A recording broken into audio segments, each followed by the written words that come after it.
जय माता दी दोस्तों, अम्बे कृपा चैनल में आपका स्वागत है। आज आप देवी भागवत के स्कंद 2 से अध्याय नंबर 6 को सुनेंगे, जो श्लोक संख्या 36 से 71 है। और यदि आपको ये देवी भागवत की महिमा सुनना पसंद हो तो चैनल को लाइक एंड सब्सक्राइब करें। धन्यवाद।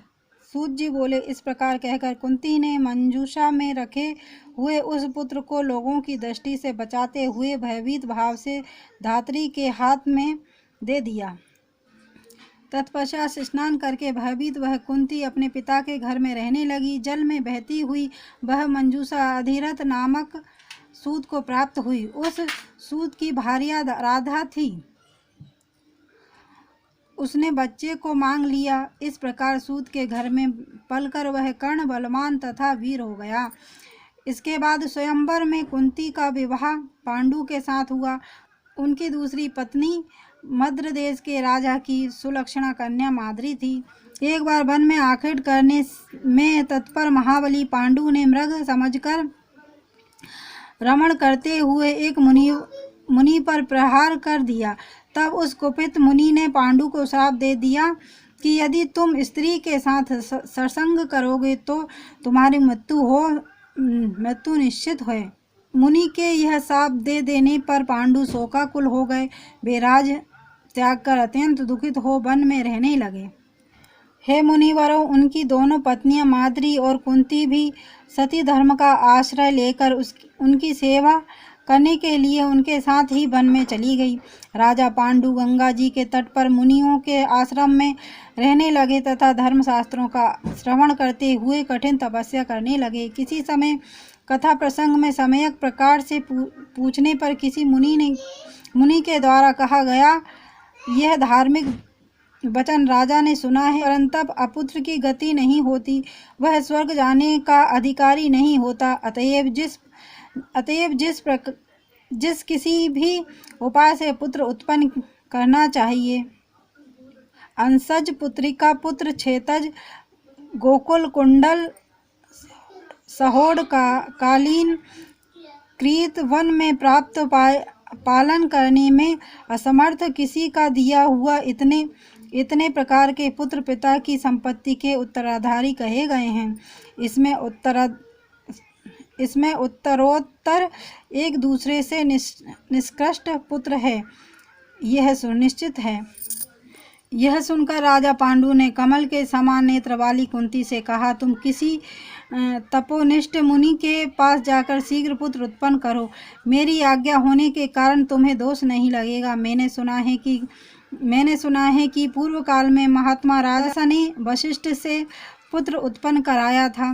कुंती उनसे यह वचन बोली, सभी कामनाएं पूर्ण करने वाला एक मंत्र मेरे पास है। हे प्रभु, पूर्व काल में ऋषि दुर्वासा ने सिद्धि प्रदान करने वाला वह मंत्र मुझे प्रदान किया था। हे राजन, मैं इस मंत्र द्वारा जिस देवता का आह्वान करूंगी वह निमंत्रित होकर निश्चित ही मेरे पास आ जाएगा। पति की आज्ञा से वह कुंती ने देवताओं में श्रेष्ठ धर्मराज का स्मरण करके उनसे संयोग से सर्वप्रथम युधिष्ठिर को पुत्र रूप में उत्पन्न किया। तत्पश्चात उसने वायु के द्वारा भीष्म को और इंद्र के द्वारा अर्जुन को उत्पन्न किया। इस प्रकार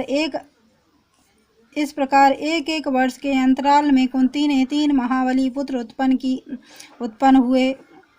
कुंती के 3 महाबली पुत्र उत्पन्न हुए।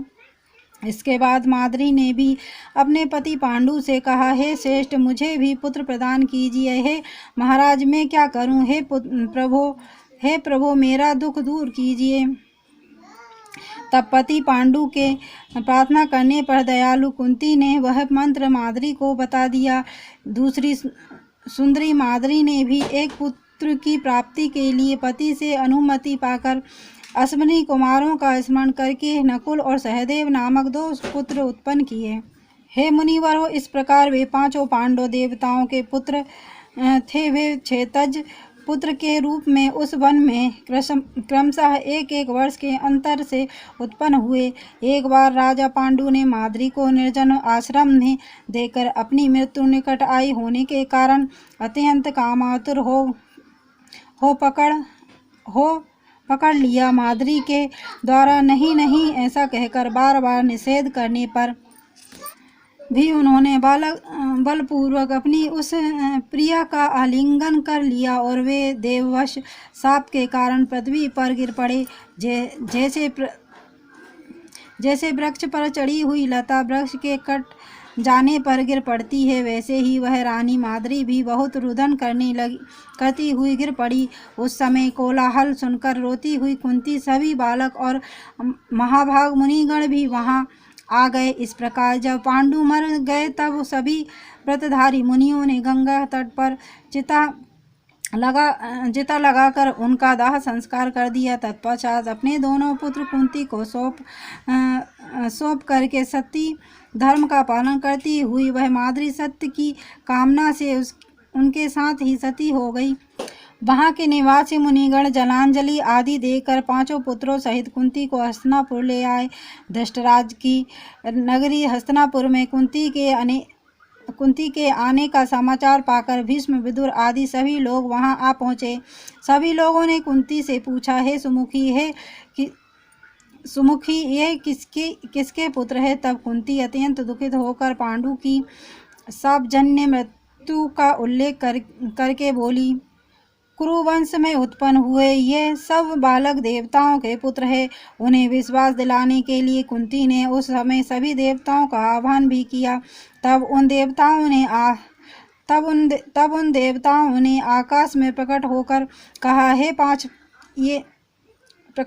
कहा, ये पांचों निसंदेह हम लोगों के पुत्र हैं। भीष्म ने देवताओं के वचन का अनुमोदन किया तथा कुंती के पांचों पुत्रों का स्वागत किया।